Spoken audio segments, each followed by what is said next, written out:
오늘 우리에게 주신 하나님의 말씀 구약성경 에스라서 6장 12절에서 22절까지의 말씀입니다.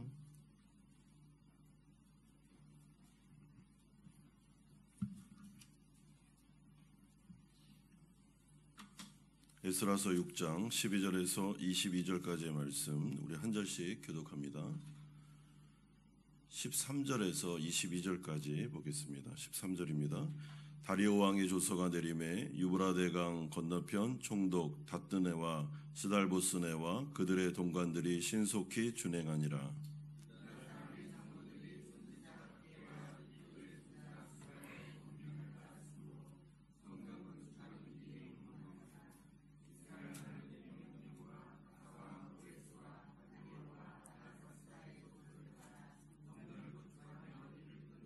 다리오 왕 제6년 아달월 3일에 성전 일을 끝내니라.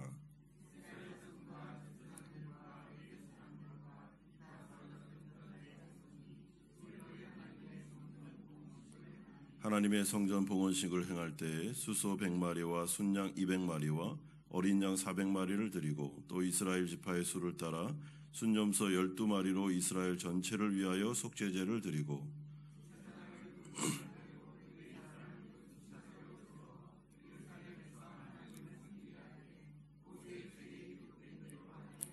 사로잡혔던 자의 자손이 첫째 달 14일에 유월절을 지키되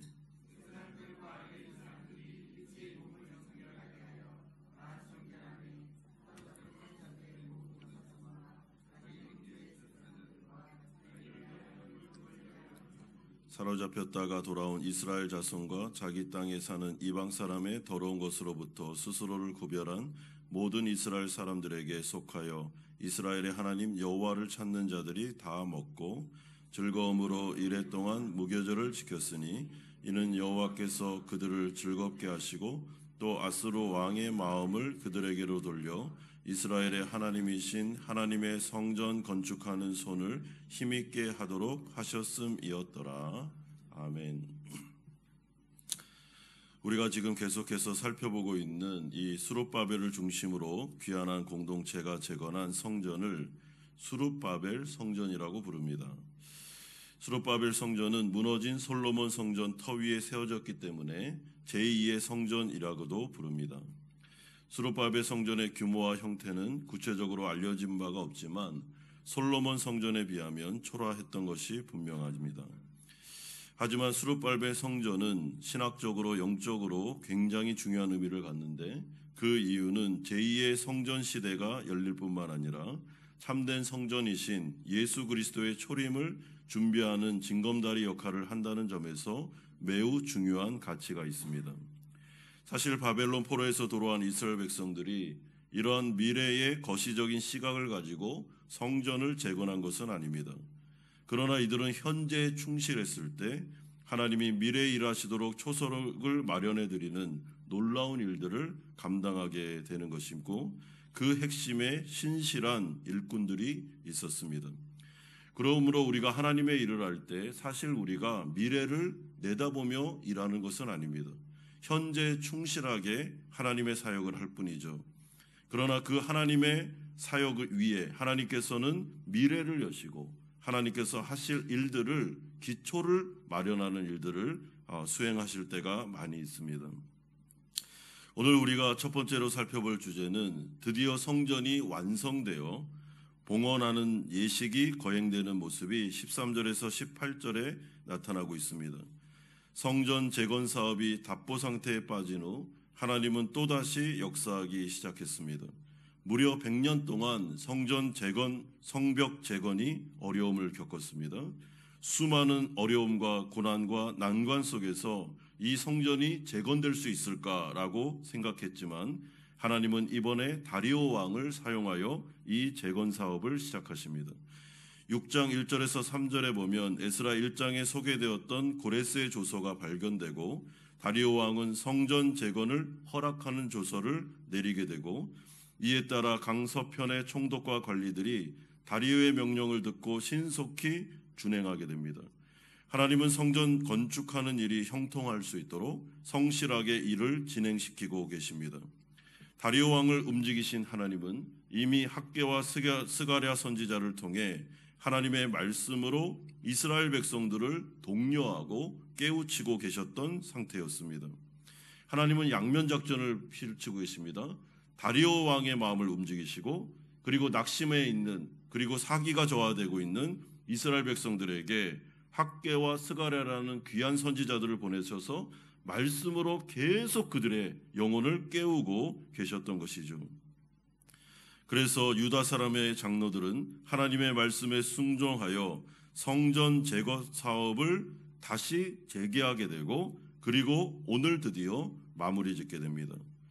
우리는 이 사실을 통해 또다시 하나님의 움직임에 주목하실 필요가 있습니다. 성전 재건을 하나님께서 주도하고 계시는 것이죠. 큰 그림은 하나님께서 가지고 계십니다. 그리고 그가 정확하게 에레미야 선지자가 예언한 대로 바벨론 포로 이후 70년 만에 예루살렘 성전을 완공시키셨습니다. 성전이 완공되자 백성들은 대대적으로 성전 봉헌식을 거행합니다. 성전 봉헌식 장면에서 또다시 18절에 보면 모세의 책에 기록된 대로 그들이 성전을 하나님 앞에 바쳤다라고 나오고 있습니다. 모세의 책에 기록한 대로, 여러분 이것이 왜 중요하겠습니까? 이스라엘 백성들의 마음속에 바벨론 포로를 거친 다음에 이제 그 중심에서부터 지금 계속 올라오고 있는 마음은 하나님의 말씀대로, 하나님의 뜻대로 모든 일들을 하고 싶다는 것입니다. 이제 우리는 거룩한 백성이 되고 싶다. 하나님 앞에 말씀에 순종하지 않고 우상숭배함으로 우리가 이렇게까지 고생했는데 더 이상 우리가 하나님을 배반하지 않고 모세의 책에 기록한 대로 하나님 앞에서 거룩한 백성이 되어 예배를 회복하고 하나님의 뜻에 따라 살아가고 싶다. 이것이 바로 이들이 바벨론 포로를 겪은 다음에 얻었던 영적인 유혹이었습니다. 잘못을 반복하고 싶지 않았습니다. 또한 성전 봉헌식을 거행함에 있어 16절은 이스라엘 자손과 17절 이스라엘 지파의 수를 따라라는 말도 강조하는데 이것은 성전 재건과 성전 봉헌이 단순한 하드웨어의 완성이 아니라 이스라엘 백성들의 정체성을 회복하는 역사적인 사건이었음을 강조해주고 있습니다. 그러므로 성전은 눈에 보이는 건물은 그야말로 건물에 불과합니다. 상징적입니다. 그리고 그 안에 이스라엘 백성들이 중요한 것이죠. 지금으로 말하면 예배당이 중요하지만 그 예배당을 채우고 있는 성도들이 중요한 것입니다. 왜냐하면 진정한 성도는 이 자리에 앉아있는 성도님들 개개인 우리가 모여 성전을 이루는 것이기 때문입니다. 그러므로 이들은 언약 공동체로서 진정한 순수한 공동체를 이루기를 원했고 그로 말미암아 주님께 나와 이 봉헌을 예식을 드리면서 우리를 진정한 성전으로 만들어 주십시오라고 고백하고 있는 것입니다. 그러나 오늘 본문에 보면 이들이 성전 봉헌식에 드린 예물의 양이 솔로몬 성전 봉헌식에 비하면 현저하게 축소되어 있는 것을 발견하게 됩니다. 경제적인 여건이 굉장히 안 좋았습니다. 바벨론 포로에서 돌아왔으니 뭐가 있겠습니까?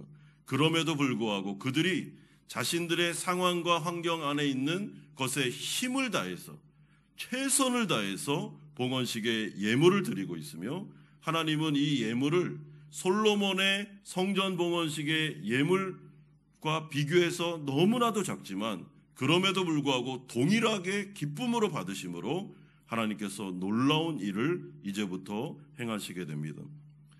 그러므로 오늘 두 번째로 우리가 살펴볼 주제는 유월절과 무결절을 지키는 장면이 19절에서 22절에 나타나고 있습니다. 성전 봉헌식의 결말은 유월절과 무결절을 통해서 마무리됩니다. 성전 봉헌식이 12월에 거행됐으니 약 한 달이 지난 후에 유월절을 지키기 위해서 이들이 다시 모이게 됩니다. 여러분 우리가 알다시피 유월절은 출애굽을 기념하는 절기입니다. 극심한 애굽의 종살이에서 해방되어 자유를 되찾고 하나님의 백성으로 다시 태어난 날이 바로 유월절입니다. 그러므로 지금 이들 가운데 있는 생각이 무언가, 지금 이 스룹바벨의 성전을 재건하고 완성한 다음에 이들의 마음속에 지금 가득 자리 잡고 있는 것은 새로운 출발을 하고 싶은 것입니다. 이제 우리가 새롭게 출발하자. 우리의 마음속에 하나님을 의지해서 새로운 공동체가 되자. 이제는 하나님의 뜻에 맞는, 여태까지 우리가 살아오면서 겪었던 이 바벨론의 포로 시절을 기억하면서 이스라엘 우리 과거의 조상들이 출애굽했던 때, 그 때를 기억하면서 그들이 새롭게 구원받아 출발했던 것처럼 첫사랑을 회복하자. 이것이 바로 이 유월절에 담겨져 있던 내용이었습니다. 그리고 그 공동체 안에는 바벨론 포로에서 잡혀왔던 백성들과 고토에 있었던 백성들, 그리고 이방인들까지 다 포함됨으로 말미암아 이제 우리가 한 마음이 되어서 하나님 앞에서 첫사랑을 회복하며 이제 오직 주님만을 높이고 주님만을 사랑하는 진정한 공동체로 거듭나자. 새로운 출발의 의미가 있었던 것입니다. 여러분, 그런 다음에 무교절을 드리고 있는데, 무교절은 광야에서 하나님을 기억하면서 아무것도 없던 상황 속에 주님이 만나와 메추라기로 불기둥과 구름기둥으로 또한 기적의 역사를 통해서 홍해를 가르셨던 수많은 기적과 체험을 경험했던 그 시기를 기념하는 주일입니다. 그러므로 이들은 이 무교절을 통해서 이제 우리가 광야의 그 고난의 시절을 생각하면서 하나님만을 신실하게 의지하자라는 믿음의 고백을 가지고 무교절을 지키고 있는 것입니다.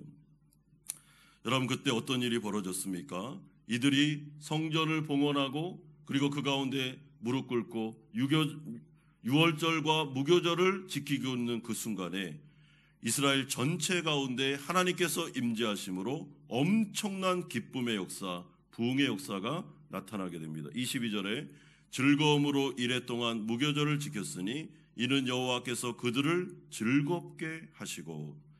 여러분, 여기서 즐겁게 하셨다라는 것은 기쁨을 가득 채워주셨다라는 뜻이 됩니다. 그리고 그 기쁨의 출처가 여호와께로부터 나왔습니다.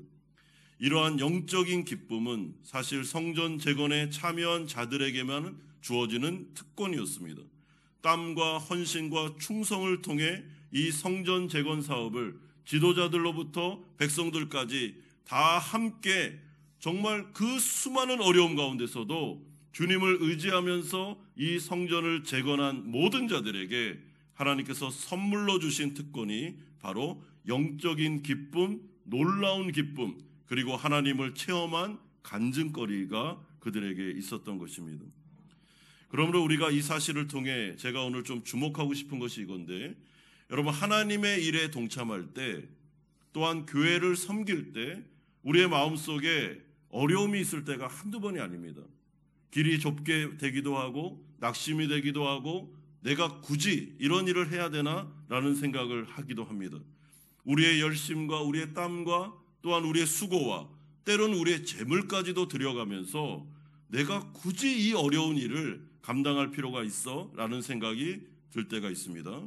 그러나 오늘 본문이 우리에게 들려주는 메시지가 무엇입니까? 그럼에도 불구하고 하나님의 일에 동참한 사람들, 하나님의 교회를 세우기 위해서 헌신한 자들만이 누릴 수 있는 특권이 있는데, 그것이 바로 놀라운 영적인 기쁨이요, 또한 그 일을 진행하는 과정 속에서 경험했던 하나님의 놀라운 은혜와 그 순간순간 도와줬던 하나님의 기적의 역사들, 이 모든 영적인 자산을 이제 이 일꾼들이 누릴 수 있도록 하나님께서 배려하고 계시다는 것입니다. 사랑하는 성도 여러분, 그러므로 하나님의 일에 동참하는 것은 결코 손해가 아닙니다.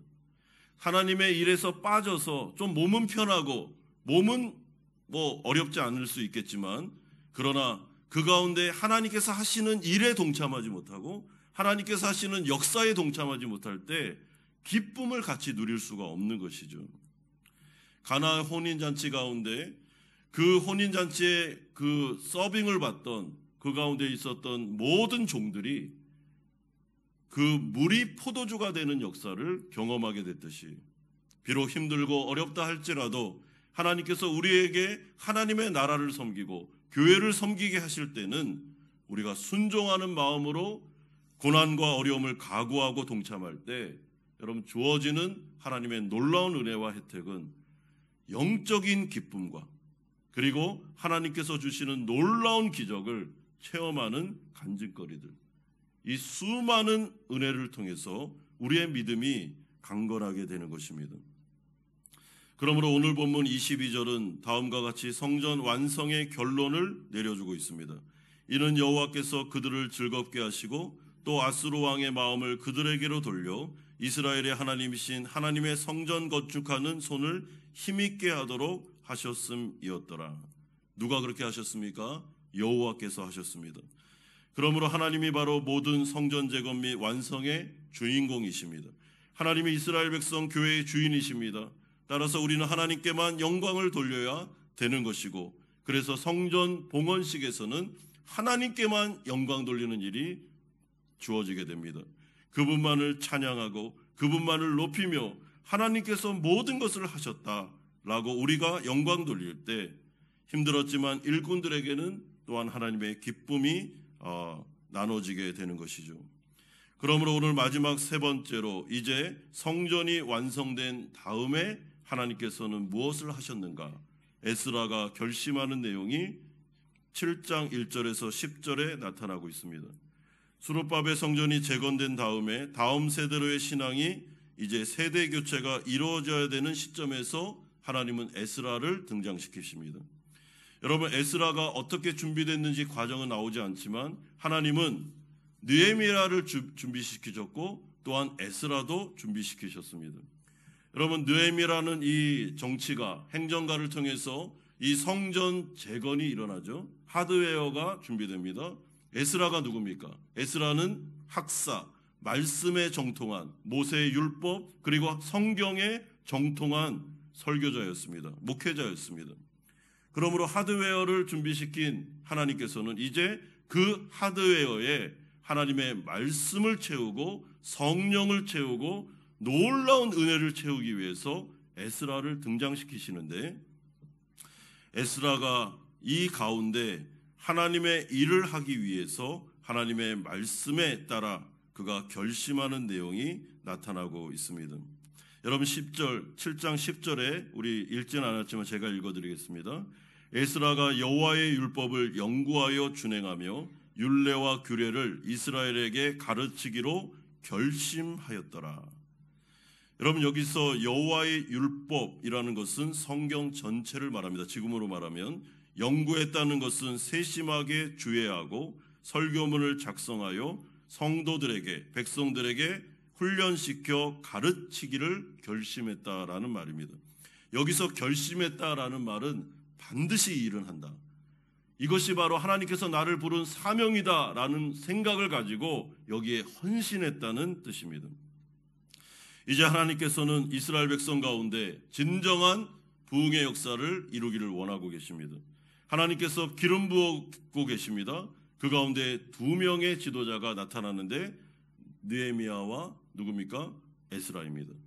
그리고 에스라는 하나님의 말씀에 헌신된 자로서 이제 이 성전이 재건된 다음에 성도들을 다 불러 모으고 나서 하나님의 말씀을 연구하고 주의하고 설교하고 가르침으로 말미암아 그 하드웨어 가운데 하나님의 말씀이 충만하게 임할 수 있도록 준비되며 결심한 자가 바로 에스라가 되는 것입니다. 여러분, 그럴 때 어떤 일이 벌어졌습니까? 우리가 느헤미야서와 에스라서를 보면 알 수 있듯이 그 가운데 엄청난 회개 역사가 일어나기 시작합니다.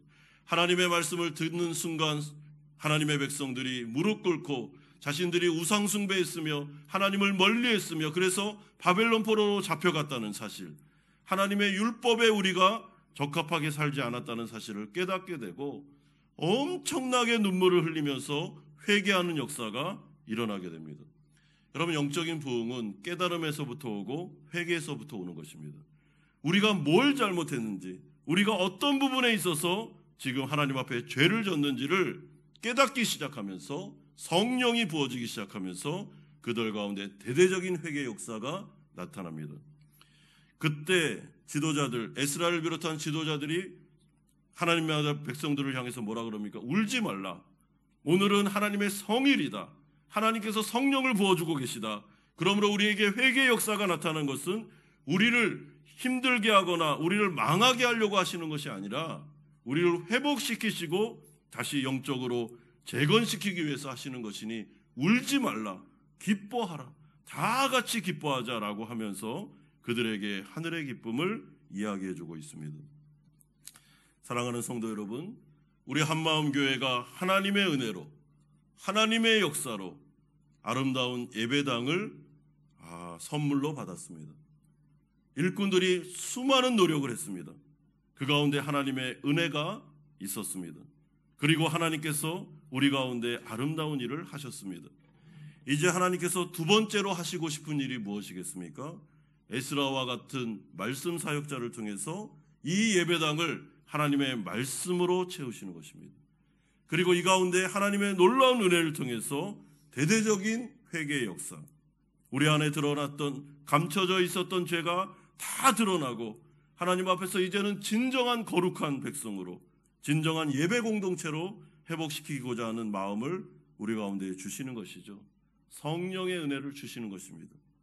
그리고 난 다음에 기쁨이 임하고 진정한 즐거움이 임하면서 교회가 교회다워지고 예배가 예배다워지는, 진짜 한마음 교회가 하나 되는 하나님의 은혜를 주기를 원하고 계시다고 생각합니다. 이번 말씀 간증 집회가 하나님 앞에서 예배당이 세워지고 그 다음에 말씀으로 채워지는 그런 시간이 되기를 소망합니다. 하나님께서 귀한 강사 목사님 통해서 우리 가운데 말씀해 주시기를 원합니다. 우리 안에 있는 숨겨진 죄가 드러나기를 원합니다. 그 집회마다 우리의 마음속에서 회개 역사가 일어나기를 원합니다. 그 정결해진 마음속에 성령이 충만하게 임함으로 말미암아 이제는 이 세상에서 맛볼 수 없는 기쁨이 우리 가운데 임하기를 원하고, 우리 성도들이 진정으로 하나 되기를 원하고 하나님의 일을 하는 큰 군대로 일어나는 그런 귀한 말씀 집회가 되기를 주님께서 우리 가운데 역사해 주시기를 우리가 이 특별 새벽 기도를 통해서 기도하는 마음으로 준비하면 좋을 것 같습니다. 이런 은혜가 우리 교회 가운데 임할 줄로 믿습니다. 하나님 앞에서 기도로 준비하시기를 바랍니다. 주 예수 그리스도의 이름으로 축원드립니다. 우리 같이 한번 기도하는 시간을 갖도록 하겠습니다.